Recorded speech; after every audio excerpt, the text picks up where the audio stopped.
Welcome to the deep dive. We cut through the noise, get straight to the insights. Today we're diving into something really foundational, I think, in how we experience our spaces. But it often hides in plain sight. I'm talking about the incredible power of texture in interior design. You most chat about design, it goes straight to color or maybe furniture style. But our sources, especially Mia Gibson's Windful Living, they really show that texture is like the secret language that truly transforms a room. So our mission today, let's pull back the curtain on this. We want to uncover exactly how texture talks to our senses, how it appeals to those deep primal instincts we all have, and how it creates this multi-dimensional sort of living experience in any room.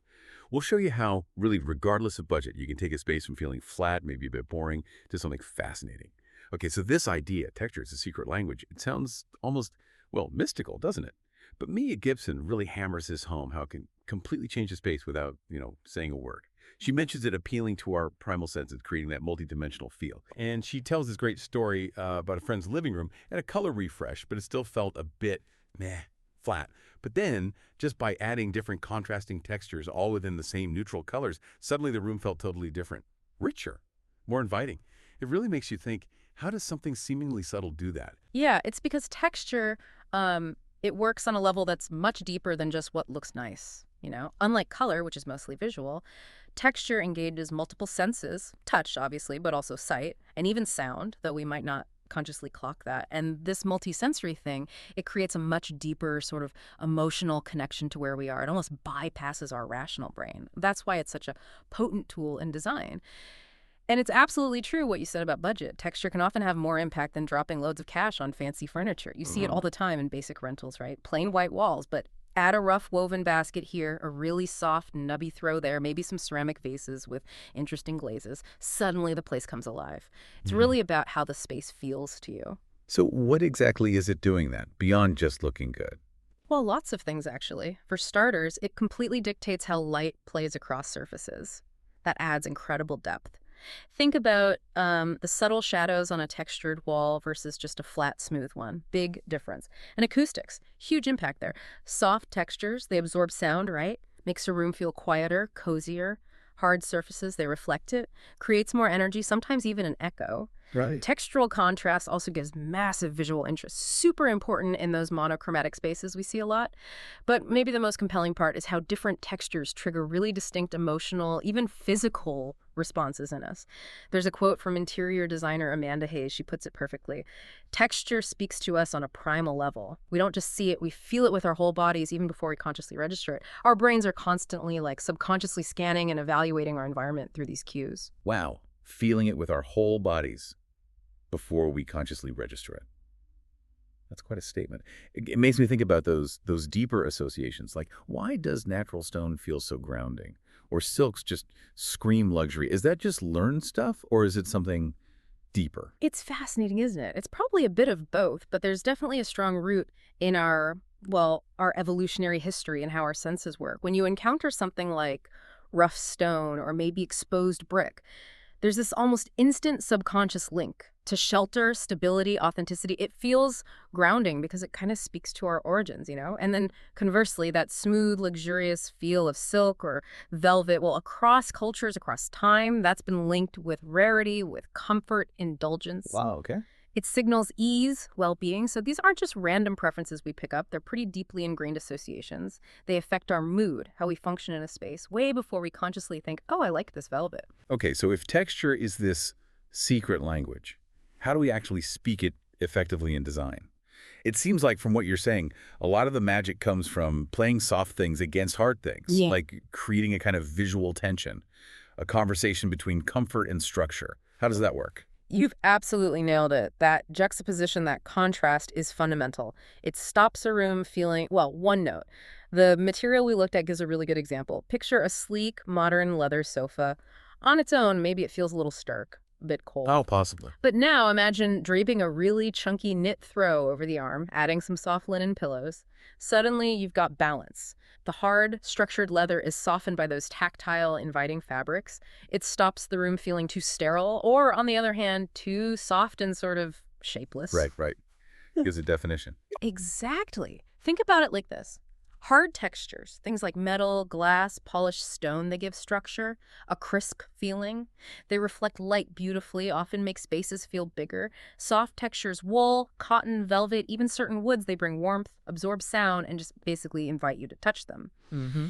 The material mentions a client's dining room. It had warm paint but still felt cold. Mm. The fix wasn't more color, it was texture.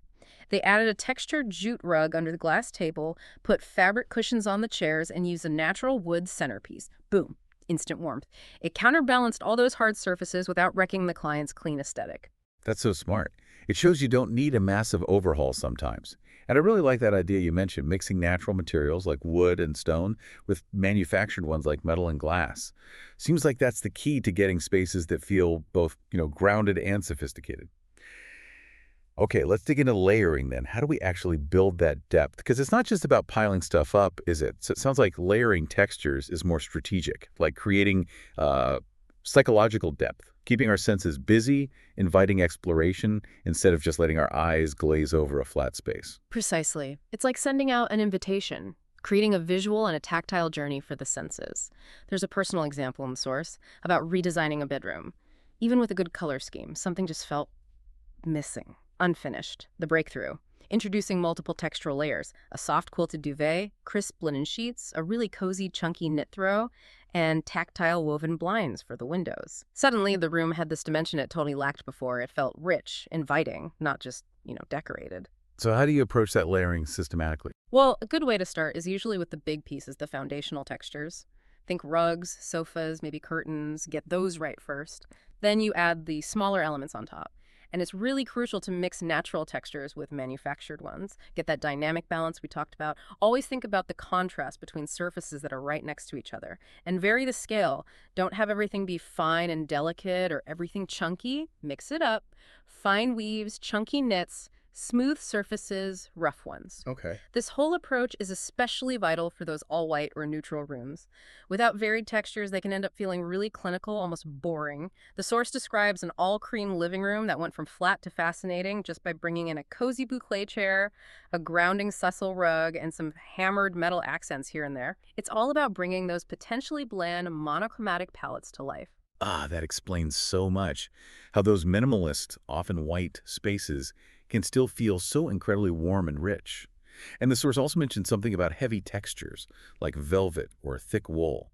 How they can anchor spaces with really high ceilings, make them feel cozier. Exactly. They have visual weight. They can almost psychologically lower the ceiling, making a large, potentially cavernous space feel more intimate and human scale. Fascinating. Okay, now here's where it gets really interesting for me. Light. How texture dramatically changes how we perceive light in a room. It's not just what you touch, but how it shapes the whole ambient experience. That's it, exactly. It's a direct relationship, but one we often overlook. Imagine this. Rough, matte surfaces like unpolished stone or maybe textured plaster wall, they're brilliant at diffusing light. They absorb it, scatter it, create this soft, gentle ambiance, almost like a warm glow. Now, contrast that with glossy, smooth surfaces. Think polished chrome, glass, high lacquer wood. They reflect light sharply. That makes spaces feel more energetic, maybe more formal, sometimes even a bit dramatic. The source had a great personal story swapping shiny satin curtains for linen ones in a bright south-facing living room. That simple change totally transformed the quality of light. Went from harsh, maybe glaring, to soft, diffused, incredibly calming. Wow, without changing any light fixtures. Nope, just the texture interacting with the existing light. And if you think about it more, textured walls create subtle shadow play, right? Adds this organic depth. Reflective surfaces, used cleverly, can bounce natural light around, literally brightening dark corners. Matte finishes, great for cutting glare, making a space feel relaxed. Even things like textured lampshades cast interesting shadow patterns. They turn simple light into an art feature. Really smart designers think about this for different times of day too, how the space transforms as the light changes. It adds a whole other layer to think about. And it's not just light, is it? The material also touched on acoustics. Like the huge difference between bare hardwood floors and a room with a plush rug, upholstered furniture, maybe even wall hangings. Sound behaves totally differently. Totally differently. Absorbed versus reflected, it drastically changes the feel. Okay, let's shift gears slightly to mood. There's this intrinsic link, right, between texture and the emotional vibe of a space. Certain materials just seem to instantly make us feel a certain way. Absolutely. And if you understand those connections, it gives you immense power to shape how people feel in a space, often without them even consciously knowing why they feel that way. The sources shared a lovely example about a sister's home office. Functional, yes, but a bit cold, uninspiring. Sleek glass desk. Yeah. Swapped that glass desk for one made of richly grained wood, added a warm woven wall hanging. Instantly, the space felt more organic, more grounded, more inspiring, actually. The mood shift was palpable, immediate. Just from changing a couple of surfaces. Just from changing the dominant textures. We can kind of categorize them by mood, roughly. Natural textures, wood, stone, wool, plants, they tend to feel grounding, authentic, calm.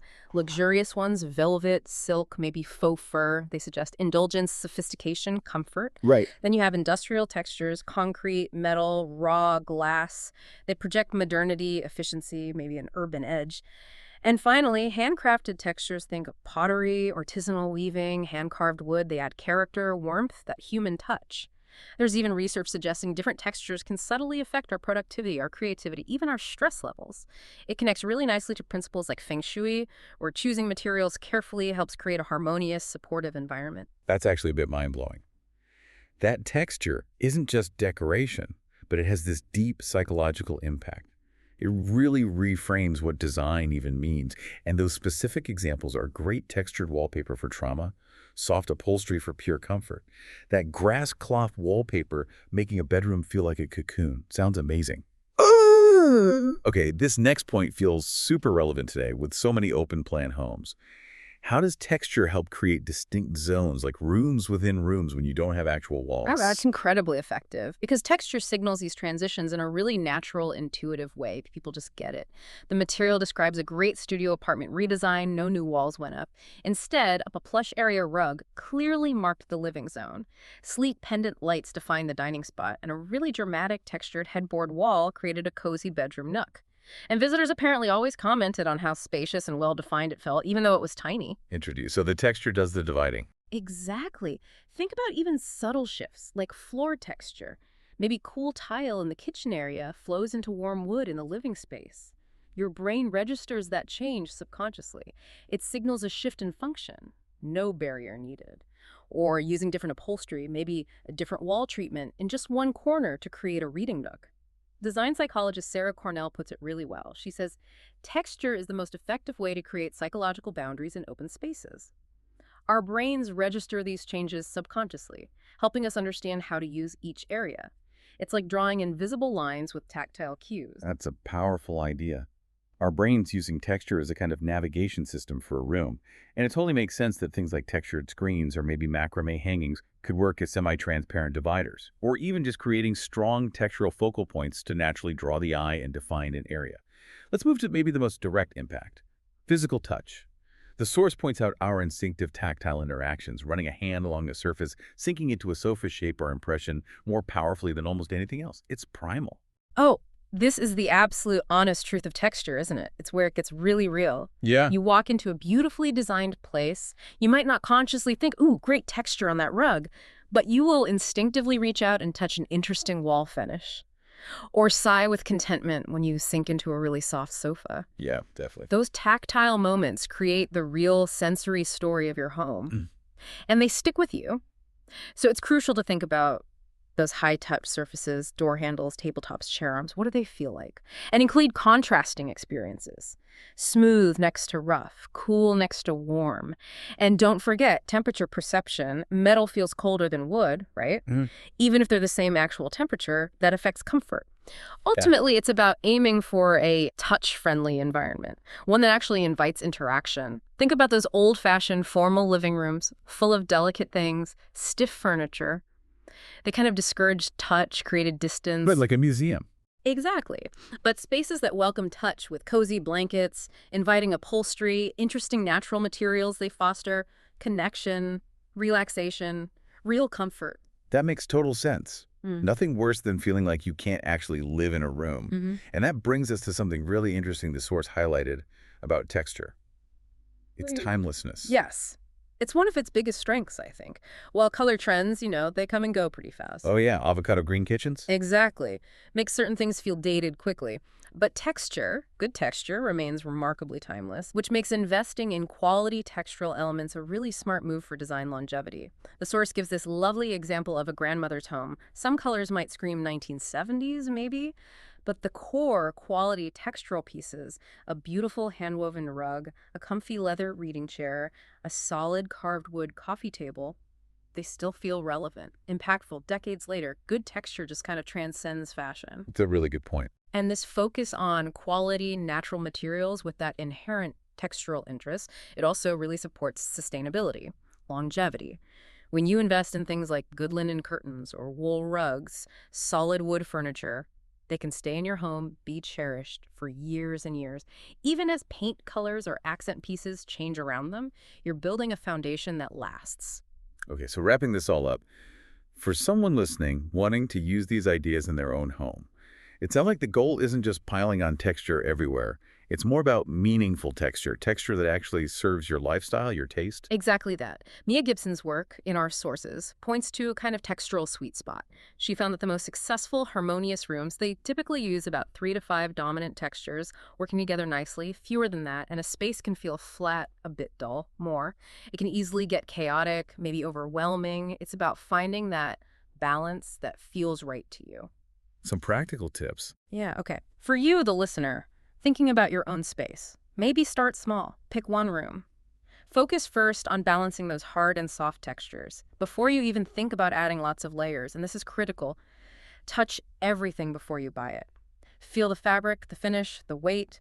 How does it actually feel in your hand? Think about how materials might feel different in summer versus winter. But honestly, the most important thing, the real core message, create a space that feels good to you.